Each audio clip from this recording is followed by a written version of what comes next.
Bonsoir et bienvenue à l'actualité. Aujourd'hui, nous allons parler des talibans, mais plus précisément de ceux en Afghanistan. Avec nous ce soir, nous allons avoir deux invités qui sont spécialistes dans ce domaine. Veuillons accueillir le premier qui est un spécialiste dans le domaine social des talibans en Afghanistan. Bonsoir. Bonsoir. J'ai une première question pour vous parmi tant d'autres. Parlez-moi des conséquences qu'ont les talibans par rapport à l'occupation en Afghanistan. Mais tout d'abord, ça fait une instabilité politique, c'est-à-dire qu'il n'y a personne qui se présente contre le régime et qui dit ses idées qui sont contre les pensées des talibans. Donc, il n'y a aucun député qui décide de créer de nouveaux partis, donc ça reste toujours les mêmes partis au pouvoir, soit les talibans, qui dirigent le pays. Par exemple, dernièrement, il y a quelqu'un qui avait décidé de se présenter dans un comté qui avait des idées contre le régime, donc il voulait laisser plus de place comme aux femmes dans la société, ce que les talibans n'acceptaient absolument pas. Alors, lors d'un regroupement de personnes qui avaient les mêmes idées que lui, donc un meeting de son parti, ben, il y a tout simplement un kamikaze qui est rentré dans le bâtiment et qui a fait exploser l'endroit, donc ce qui a tué la plupart des militants de ce nouveau parti qui est en train de se former. Merci, vous avez très bien répondu à ma question. Pouvez-vous élaborer sur le sujet par rapport à l'éducation des femmes? Ben justement, eux, quand ils sont arrivés, les talibans au pouvoir, ils ont tout de suite changé les règles de façon à ce que les femmes soient vraiment traitées comme rien dans le pays. C'est-à-dire qu'une femme, ça n'a pas le droit de se promener dans la rue seule, ça doit toujours être accompagné d'un adulte. La femme, elle doit rester dans la maison seule, elle ne doit pas être vue par les autres personnes à travers les vitres, tout ça.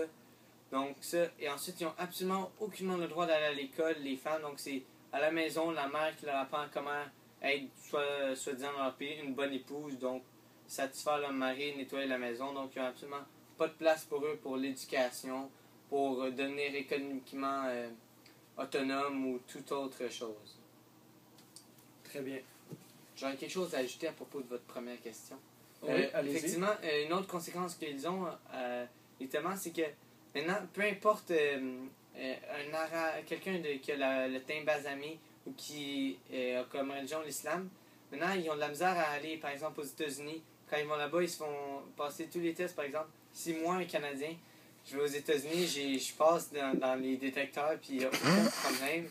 Alors qu'eux, ils doivent passer tous les tests, soit tous les tests là, qui existent. Alors, ça, c'est un autre défaut. Par exemple, pour aller habiter aux États-Unis, ça leur prend... il faut qu'ils passent énormément de documents, tout ça, pour prouver qu'ils n'ont pas de soi-disant allégations terroristes. Alors, c'était ceci. C'est très bien. Merci beaucoup. Merci, monsieur, et bonsoir. À la prochaine.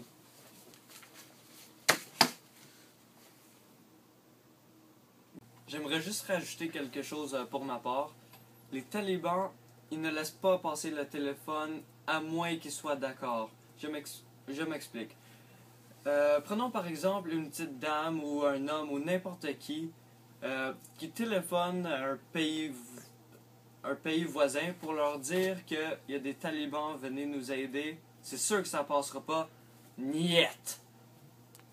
Aussi, il y a les sites internet qui sont bloqués. Il y a environ 3/4 des sites qui sont bloqués. Par exemple, tous les réseaux sociaux comme MySpace, Twitter, Facebook, même Google. Puis c'est pas mal ça. Les talibans ils bloquent beaucoup.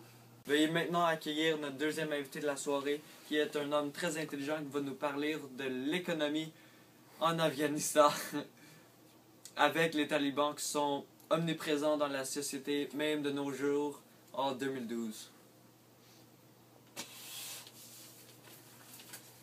Bonjour. Merci d'être ici. Merci de l'accueil chaleureux. Parlez-moi, quelles sont les conséquences qu'ont apporté les talibans par rapport à l'économie en Afghanistan? Mais premièrement, comme vous savez, les talibans sont des personnes très violentes et ils entretiennent plusieurs guerres avec différents pays. Fait que, comme on peut déduire, il y a des millions de mines dans les sols afghans qui empêchent l'agriculture. Fait que ça, juste en tant que tel, ça c'est un facteur très néfaste pour l'économie afghane. Et fait que, ouais, ça l'empêche l'agriculture. Et aussi, à cause que ça crée une instabilité et c'est vraiment dangereux, personne ne veut aller travailler en Afghanistan. Fait qu'ils n'ont pas la main-d'œuvre nécessaire pour reconstruire une économie qui est déjà très faible.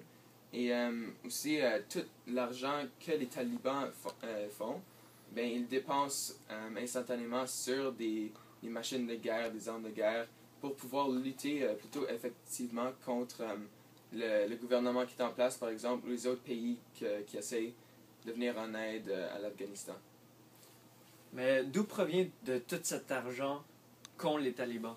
Ça, c'est un autre point que les talibans influencent, qui ont une influence néfaste sur l'économie de l'Afghanistan, parce qu'ils contrôlent le trafic d'opium. L'opium, c'est une drogue qui est illégale, évidemment, et l'économie de l'Afghanistan est basée sur cette drogue illégale. Fait que toutes sortes de diversité économique est rendue impossible, ce qui est déjà très mauvais.